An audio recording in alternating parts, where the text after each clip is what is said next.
the topic today is something I think a lot of people feel. Definitely. That feeling when you wake up, just heavy. Yeah, sluggish, maybe a bit anxious for no real reason, like something from the night just stuck around. Like a weird static.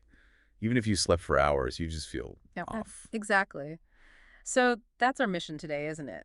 To unpack why we might wake up with this, energetic weight according to these particular teachings. And crucially, what the sources say we can actually do about it.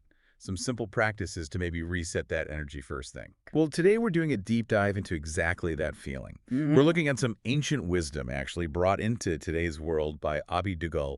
He's the creator of the School of Breath. Yes. His work focuses on understanding this from a different perspective than just physical sleep. Exactly. It's not just about hours logged or mattress quality. It's about something deeper. A layer beneath the physical. Right. So our mission today is to unpack what might really be happening when you feel that morning funk, according to these traditions. And crucially, to look at a simple but really powerful practice Abhi teaches to actually change that morning state. To truly reset your energy, not just hope your body resets itself. Okay, let's get into it. Abhi's approach, which is rooted in yogic philosophy, starts with this idea that, well, we're more than just our physical bodies. That's fundamental, isn't it? Western thinking often stops at the physical, maybe the mental. Exactly. But these ancient traditions describe us as having multiple layers. Think of it like nested dolls or maybe different energy fields. They often talk about bodies or koshas, Right. right? Each one more subtle. That's the term, yes, koshas. And while some systems detail, 7 layers. For understanding this morning feeling, the source material really zeroes in on one specific layer. Yes, the second one.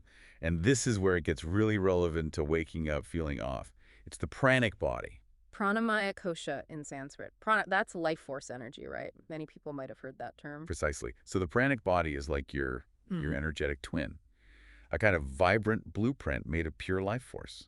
An energy twin. Okay, not physical, but mirrors the physical. Exactly. It's what animates us, powers us. It's the energy system, the vital force. And importantly, it's seen as the bridge The bridge. Between what? between your mind, your thoughts, feelings, subconscious stuff, and your actual physical body. It connects them. It conducts the energy. Okay, I think I'm getting that. It's the unseen energy network. Yeah. Now, here's the key thing for mornings. While your physical body is resting, maybe repairing cells, digesting, what's this pranic body doing all night? Okay, so it's not just chilling out. Not at all. It's Right. actually quite active. It's very open, very absorbent during sleep. It's taking in energy from your dreams, your environment, subconscious thoughts, And crucially, from your breathing patterns, even while you're asleep. especially from your breathing. Breath is like the main input, the main conditioner for this pranic body. So if you're stressed from the day before or having anxious dreams, Your breathing likely becomes shallow or erratic. Maybe you even hold your breath slightly without realizing. and these patterns, they leave a mark. They imprint directly onto the pranic body. It's like they create these little energetic knots or kinks in your energy flow, Yeah. like static building up. Energetic knots. Wow. Okay, so is that what we're feeling physically? That tightness, that weird shoulder ache, the anxiety? It's very often what it is, according to this perspective. It's the physical and emotional echo of those energetic imprints. It's not just in your head. It's an actual energetic residue. Exactly. Abhi Duggal uses this great image in the source material. He says you're waking up wearing the energetic clothes of yesterday's sleep. Whew. Energetic close of yesterday's sleep. That is incredibly relatable. It perfectly describes that feeling. Doesn't it? You can feel it, but you can't see it or touch it. You thought you'd get a fresh start, but energetically, you're still tangled up in last night's stuff, or even yesterday's stress. Wearing it like a heavy, invisible coat. Okay, so the big question then, are we stuck? Can we actually take these energetic clothes off? Yes, that's the empowering part. You absolutely can. You can reset the pranic body each morning. And the tool is? The breath. Your breath is the master control. Yeah. And those first few minutes after waking, that's described as a golden opportunity. A golden window for energetic hygiene. I like that. It's the perfect time to consciously clear out the old energy and set the tone for the day. And the source outlines a specific, simple sequence for this, right? A sort of morning trio of breath practices. Yes, Abhi teaches 3 specific pranayama techniques. They work together synergistically to cleanse, energize, and then balance the pranic body. It's designed as a complete morning ritual. Okay, let's break them down. What's the first one? First up is Kapalabhati. It translates roughly to skull shining breath. Skull shining? Yeah. Intriguing. How does it work? It involves short, sharp, active exhales using your abdominal muscles, followed by passive inhales. Think of it like quick puffs of air out. Okay. Its job here is like an energetic shower. It clears out the mental fog, the stagnant energy from the night. It helps break up those energetic knots we talked about. So it's like sweeping the energetic cobwebs away, getting clarity. Exactly. A quick burst to shake off the residue. Got it. Energetic shower. What's next in the trio? Next is Bhastrika, which means bellows breath. Okay, like the bellows for a fire? Precisely. If Kapalabhati was the clearing shower, Bhastrika is like jump-starting the engine.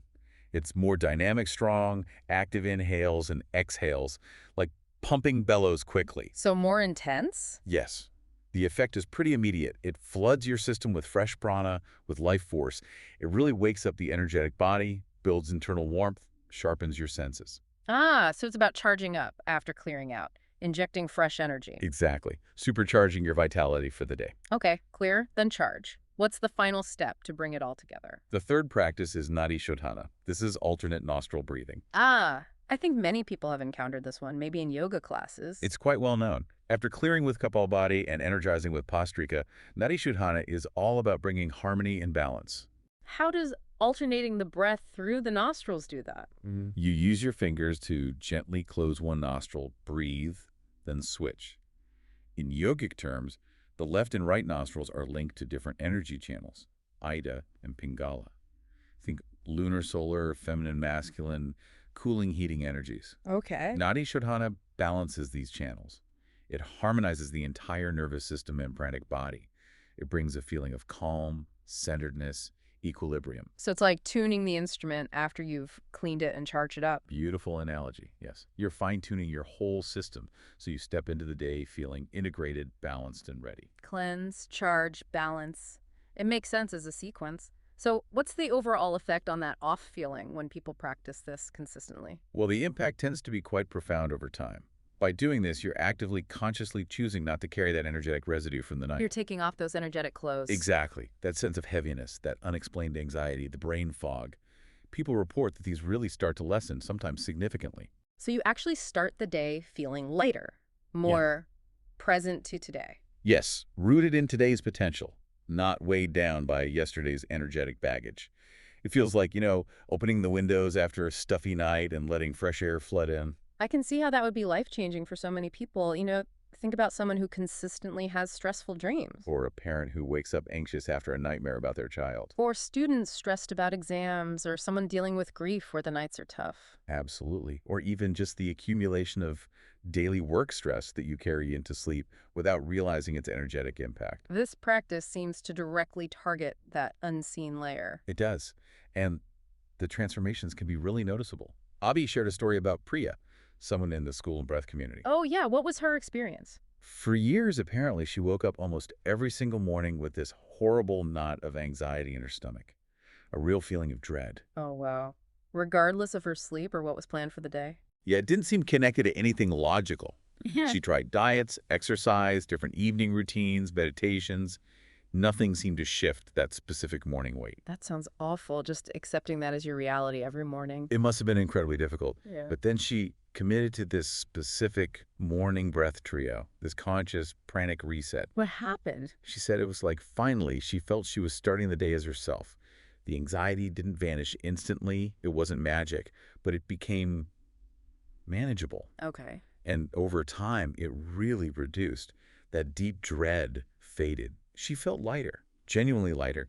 Even her family noticed she seemed calmer, happier overall. That's a powerful story. It really shows the tangible impact, doesn't it? It's not just some esoteric concept. It's a practical tool. It underscores that you can actively participate in shifting your own state. It really frames it as an act of showing up for yourself, doesn't it? Making breath your first conscious act, a gift to yourself. It is. It's foundational self-care, especially energetic self-care, which we often neglect in our busy lives.